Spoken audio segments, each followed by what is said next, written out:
ગુજરાત રાજ્યના અમદાવાદ શહેરમાં આવેલ અત્યાધુનિક ટેકનોલોજી ધરાવતી એકમાત્ર Stavya spine hospital and research institute દ્વારા નવી ZEISS સ્કાયન્વો 900 રોબોટિક સર્જિકલ માઇક્રોસ્કોપની સ્થાપના સાથે કરોડરજ્જુની શસ્ત્રક્રિયાના ક્ષેત્રમાં નોંધપાત્ર સિદ્ધિ હાંસલ કરી છે. અદ્યતન રોબોટિક સર્જિકલ માઇક્રોસ્કોપ કરોડરજ્જુની સર્જરી માટે સમર્પિત તેના દર્દીઓને ઉચ્ચ તબીબી સારવાર પૂરી પાડવામાં હોસ્પિટલની ક્ષમતા વધુ વધારી દે છે.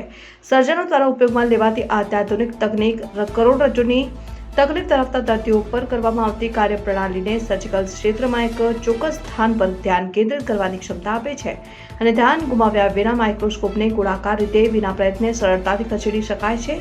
ચોકસાઈ અને નિયંત્રણનું આ સ્તર સર્જરી કરવાની રીતને પુનઃ વ્યાખ્યાયિત કરે છે અને આ સાથે સર્જિકલ સારા પરિણામોમાં થતો વધારો અને સંભવિત જોખમોમાં ઘટાડો પણ કરે છે.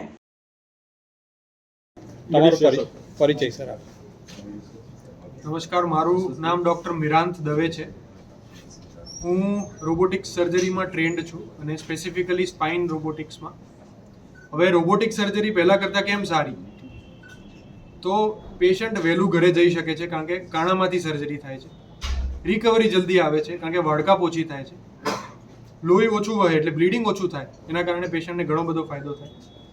હવે રોબોટથી કરીએ એટલે એક્યુરસી અને સેફટી તો ઓફકોર્સ વધે જ છે.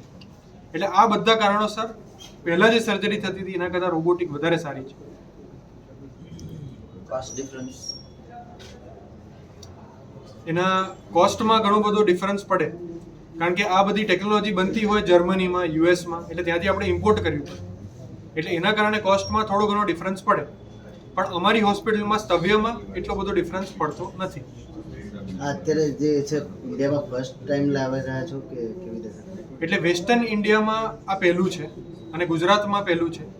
આવું ગુજરાતમાં ઘણું બધું અમે પહેલું લાવેલા છીએ, જેમ કે intra operative city scan, operation થિયેટરમાં સિટી સ્કેન, એવી રીતે આ રોબોટનો માઇક્રોસ્કોપ, એવી રીતે હવે નવું અમે લાવ્યા છીએ એ રોબોટથી સ્ક્રૂ નખાય એવો રોબોટ.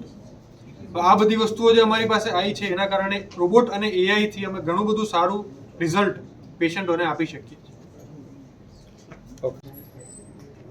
આપ સૌનું સ્તવ્ય સ્પાઇન હોસ્પિટલમાં સ્વાગત છે. આજે અમે જે ટેકનોલોજીની વાત કરી તે રોબોટિક સ્પાઇન સર્જરી એટલે પર્ટિક્યુલરલી માઇક્રોસ્કોપ કે જેની અંદરથી અમે વધારે મેગ્નિફિકેશનથી અને ઇલ્યુમિનેશનથી કામ કરી શકીએ અને જેના કારણે અમારું સારું રિઝલ્ટ મળી શકે એ ટેકનોલોજી બાબતે વાત કરી અને એના કારણે અમારો ઓવરઓલ રિઝલ્ટ સરસ સુધર્યા છે અને અમે દર્દીને ટ્યુમર સર્જરી, મિનિમલ ઇન્વેઝિવ સર્જરીમાં સારું આઉટકમ આપી શકીએ છીએ.